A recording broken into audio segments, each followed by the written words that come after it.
This is the video walkthrough for Santoso. It is 1315 South Eaton Court.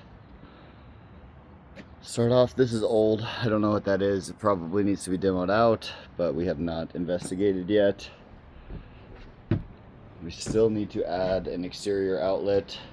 Whether we utilize that box, maybe pipe that up into the attic or something. I don't know. Got your outside light.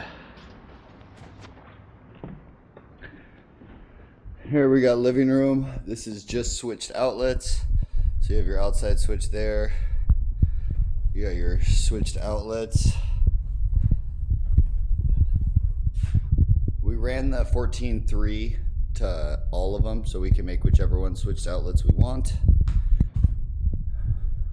Maybe not all of them, but at least the ones on this side.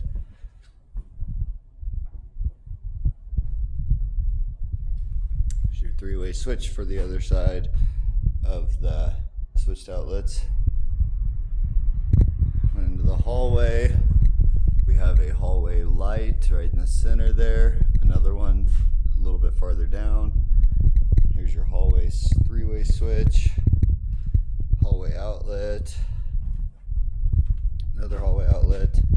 Other side of your three-way switch is at the center of the hall. And you also have your combo up there. Coming into the bathroom, you have your switch for your exhaust fan and your vanity light. You have your GFCI, still needs a little bit of supporting. Your vanity light and our whip for the exhaust fan, which the HVAC guys are supposed to install.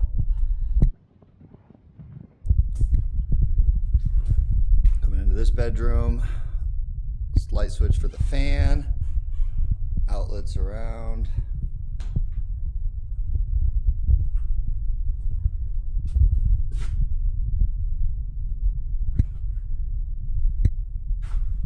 And then you have your smoke right by the door and your ceiling fan.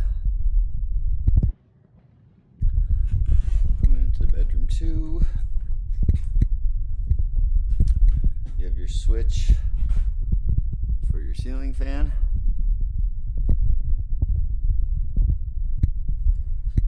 Outlets.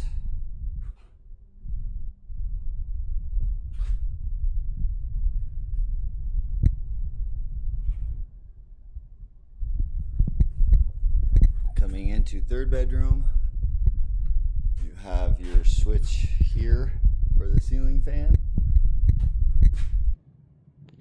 Smoke and outlets.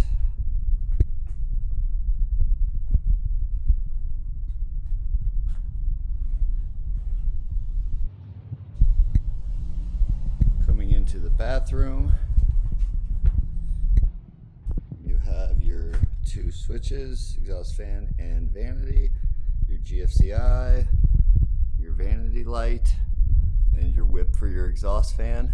We try to always run those right about over the toilet. This whip is for the AC. This is needs to go poke out, and I'll show you on the other side of that when we get outside. Also, all of this, whatever that controller was, possibly in-floor heat, possibly whatever, but the homeowner, Mr. Santoso, said that we can just demo it out. We do not need it.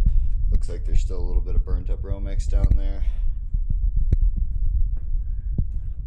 Moving on to, we are calling this little area right here, basically from the stairs to the wall over there. This is the dining room. So we have our dining room circuit.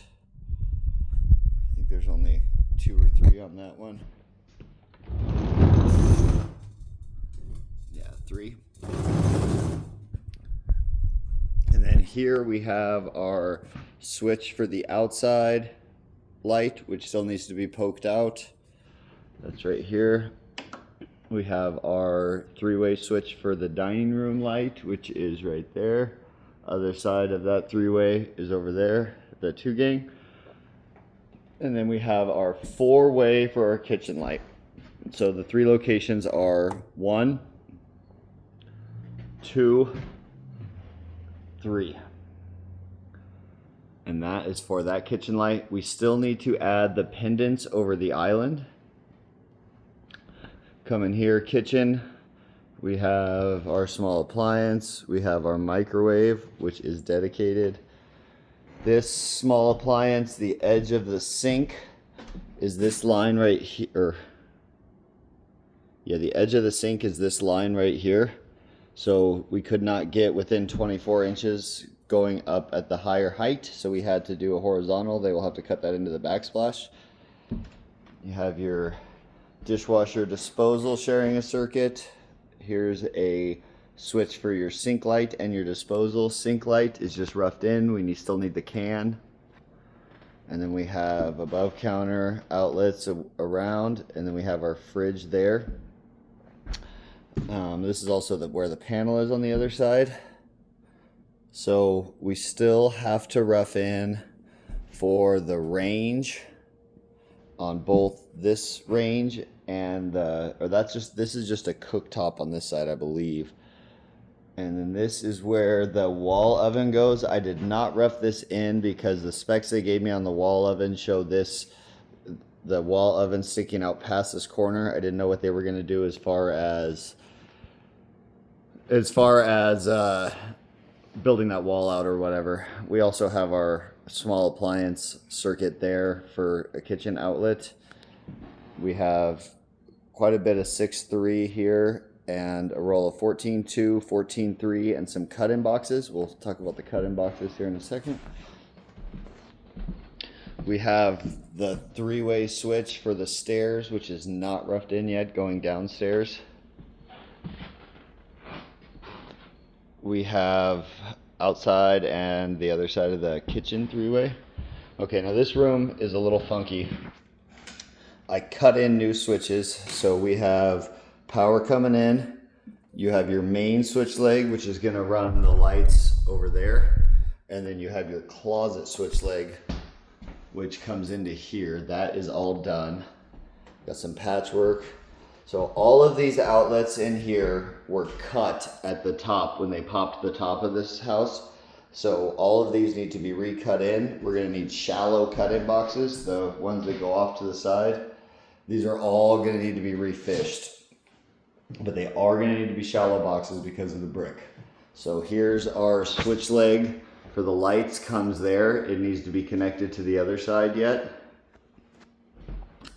Coming into the bathroom, we have our power and switch leg coming up for a light and fan combo. We have our outlet here, needs a cut-in box. That's going to be patch. So all you'll have in here is the switch for the fan light combo, and you will have the GFCI. There is attic space above here. There is going to be some stuff that still needs to be made up there. It's going to be all very obvious other than the stuff that you have to feed out. But this is the best way to get up into the attic. And we'll do the panel in the basement on part 2.